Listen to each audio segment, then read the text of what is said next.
All right, I wanted to go live here and just talk about a dog that just came to me. You can see I cleaned up my house. You see in the back how nice my house looks now. I got a nice background thing on this software. Um, but anyway, I got a new dog, so I'm gonna go to the screen share here so you guys can see the dog. She came to me today, and owner said she wouldn't play, and they tried with toys and this and that, and she wouldn't play. They adopted her from somebody that bought her during the pandemic, a puppy, that whole thing, and she's about a year old now, and got rid of her, so they took her, and but she wouldn't play. So I said, well, I'm gonna see what I can do, and um, she said that she would chase leaves in the street when they would walk, and she would chase random things. And I said, well, she's got it in her, So we were inside 20 minutes or so, and I started petting her and this and that, and she started to mouth me with her mouth, little bites on my hands, and we started to go and this and that, and boom, she bit under the leash, and we played tug of war with the leash, and she went crazy, having fun. Um, Couple things I want to talk about. One is biting my hands, biting the leash. Um, Trainers go crazy, and the dog can't mouth you. They can't put their mouth on you ever, and then they can't bite the leash, right? So right away they start to suppress these things, and it's crazy that this dog is starting to play with me. Um, um, then I put it right onto the leash from my hands, and of course, right then we want to get it onto a toy, because then we can excite the dog more, and really start to play possession game where we start to fight against the dog and teach the dog how to win, and the dog starts to grow and starts to be somebody, right? And in those games, you want to build the dog up, and you want to make them fight you strong. So you don't want them on your hands for that kind of stuff, of course, right? I do play with dogs on my hands. We were on a Zoom call with Ivan Balabanov with our group a couple of days ago, and he talked about this, and I'm not going to go into this because the guys, the stuff that he gets into and the stuff that he says is amazing, and she's here right now. She's trying to play with me.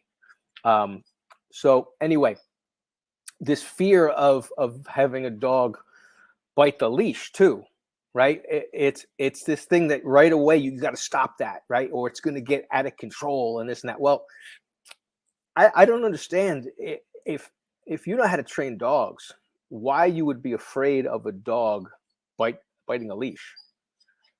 Um, I'm gonna get the dog. The dog started to bite the leash. You see it there. We played tug of war. And I started to play possession game, right? And I started to show the dog how to win right away. And I'm gonna build the dog up, and I'm gonna make it crazy and um, aroused and stuff like that. And then I'm gonna put it onto a toy, and then when the dog is super into this with this toy and show it how to win and everything, I- I'm I'm gonna get a lot of control, and then we're gonna get the out, and we're gonna train right through the play. But I just don't understand this whole fear of you got to keep the dog suppressed, because every little thing the dog does, the dog puts a mouth on you, the dog bites on a leash, stop it right away. It's going to get out of control. I don't understand. If you know how to train dogs, that's nothing, right? Any time I'm going to transfer this onto a toy, and I can control it and guide it and stuff like that. Um, but this whole thing about suppressing right away and stopping it and stuff, then you never really get to play, especially a dog like this that they couldn't get it on toys and this and that. I'm going to get it on toys. I'm going to play the possession game. The dog's trying to grab the leash right now next to me, and it's trying to tug, and it wants to play. So that's what we're going to go do. But don't don't think it's so bad that the dog grabbed onto the leash. It and stuff like that. Learn how to bring it out more, and then control and guide it. I mean, stop being afraid that you're going to lose control of all these dogs. And if you are afraid, learn how to control them. This whole thing that an aroused dog is bad too. Aroused dogs are not bad. Arousal doesn't cause your problems. Your dog, you having no control of your dog in an aroused state is you not knowing how to control and guide a dog when the dog is at its most aroused state is an issue. Okay, not that your dog gets aroused. Okay, the arousal is not causing the issues. The arousal is not causing the aggression. It's you not being able to control and guide a dog and teach a dog in an aroused state. So this whole thing about never letting them get aroused, and they can't bite the leash, they can't play like this, man. There's a better way to deal with this than just start suppressing the dogs. Anyway, Misty's here now, and we're going to start to play.